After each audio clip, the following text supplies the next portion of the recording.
Welcome to Rossman Radio, the podcast where we dive deep into the journeys of entrepreneurs, founders, and e-commerce brands that are breaking through the noise and scaling like never before. I'm Alysse, and Rossman Media is a trend-forward social media agency specializing in going viral and delivering 10x returns for the brands that we work with. Each week, I'll sit down with industry disruptors to talk about the highs, the lows, and the exact strategies that help them grow from their first sale to multi-million-dollar milestones. If you're ready to unlock what it really takes to win on social, build a community, and multiply your revenue, then you're in the right place. Let's get into it.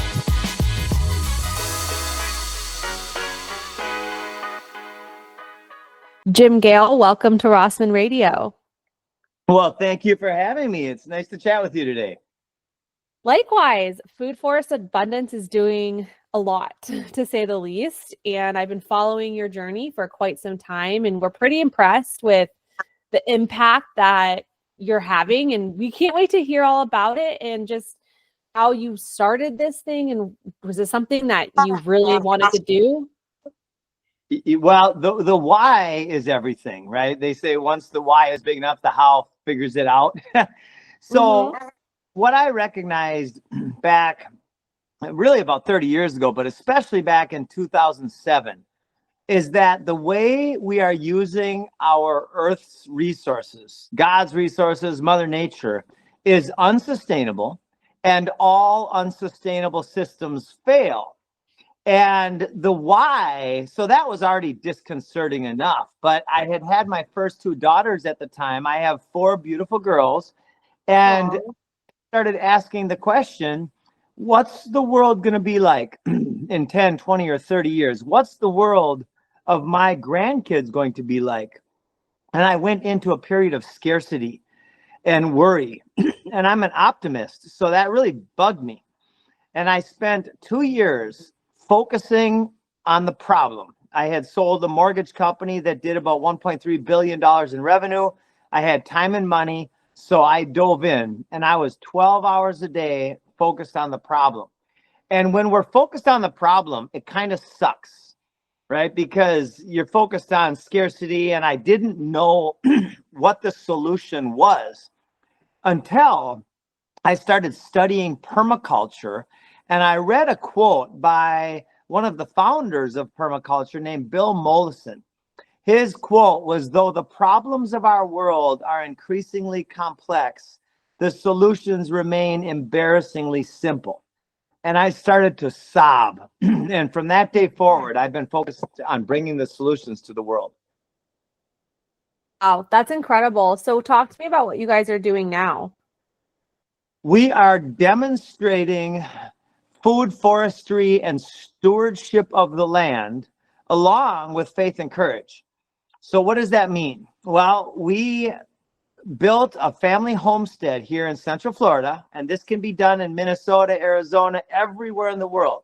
We just happen to live in Central Florida. So we built our homestead completely off the grid. We produce all of our own food, water, and energy needs on the property, thanks to God's design, Mother Earth. And we have such a radical abundance of food that we now share that abundance with our community, which creates benefits on every conceivable level. Incredible. And you guys are trying to get these everywhere, obviously. So how are you getting the word out there?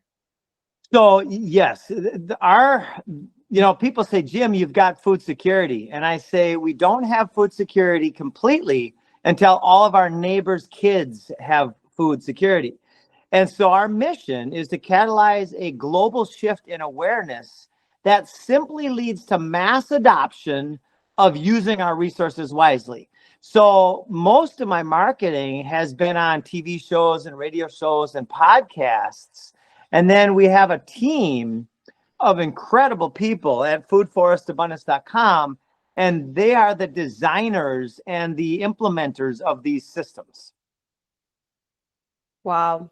And do you think that things are going in the right direction? Do you feel like you're having success in getting people to buy into this way of life, into this thinking? That's such a great question. At first, when I read about the solutions, I was instantly hooked. And, we always perceive the world through our own filters. So I started sharing it with people, and 9 out of 10 people said, I have a black thumb, or I don't have the time, the money, the space. I don't know how. All of these are BS. They're all belief systems that are programmed by bad science. The truth of the matter is that it's easier to grow a food forest than it is to grow a lawn. And the food forest will feed your entire family and create medicine for your family, where a lawn creates death and destruction for our world. So my biggest challenge historically has been helping people see past their own programming. Yeah. And what's the reaction been? So at first, for 4 years or so, it felt like I was beating my head against the wall. And several things have happened in the last couple of months that are really profound. We have I agree. Yeah. And of course, globally, people are also waking up faster than ever. And the combination of what we have put in place and the fact that people are waking up faster than ever, now things seem to be on a fast track.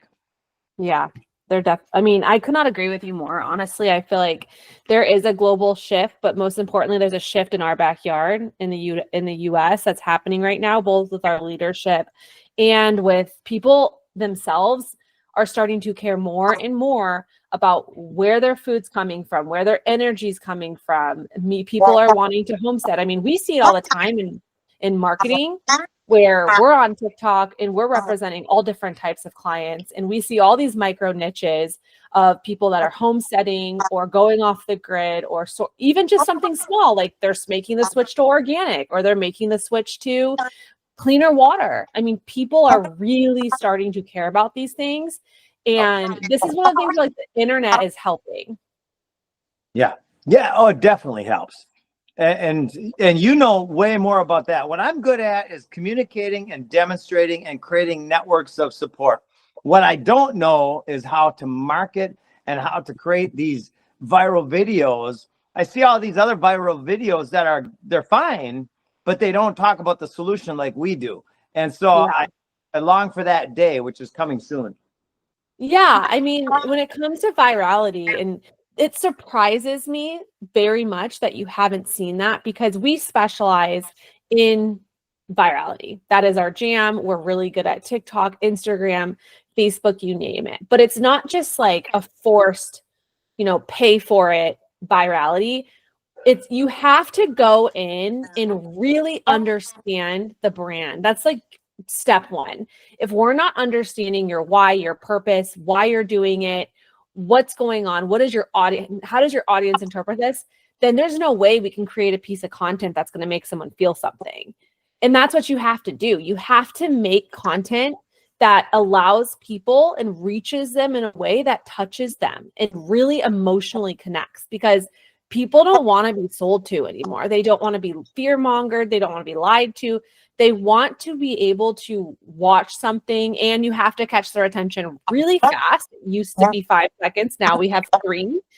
And they just want something raw and real. So your guys' brand and your business and your community and everything that you're creating is so emotional. And it is something that so many people feel incredibly passionate about. So it's very surprising to me that you haven't been able to nail down that virality success yet. But like you said, it's probably coming. I mean, I've heard you speak, and it's very clear. I've also spoken to your colleagues, and I could talk with them for hours. The knowledge, the respect they have for what they're doing, it's so clear just from understanding and talking to you guys that you are the real deal. This is not something that you're just dipping your toe in. This is not like a business for you. This is a lifestyle. You're trying to make an impact on a global level.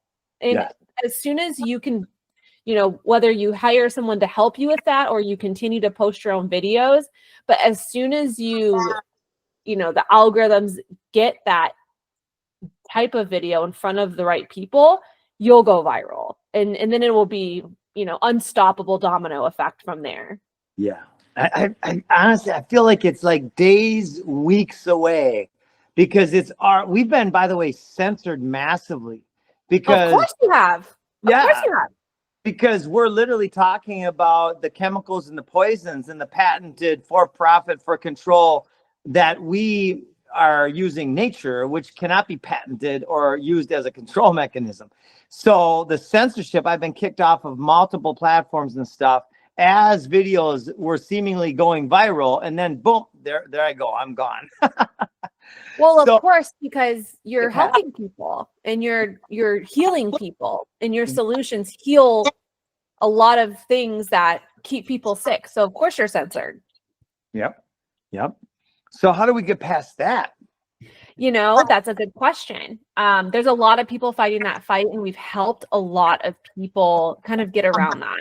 And, we know just from working directly with TikTok, working directly with Instagram, we know that there are certain ways you can go about talking about topics that are very vulnerable to being censored. And we know certain words you can avoid, words you can switch out, captions you want to stay away from, but also we do it in a way where everyone knows exactly what you're saying. That's so cool.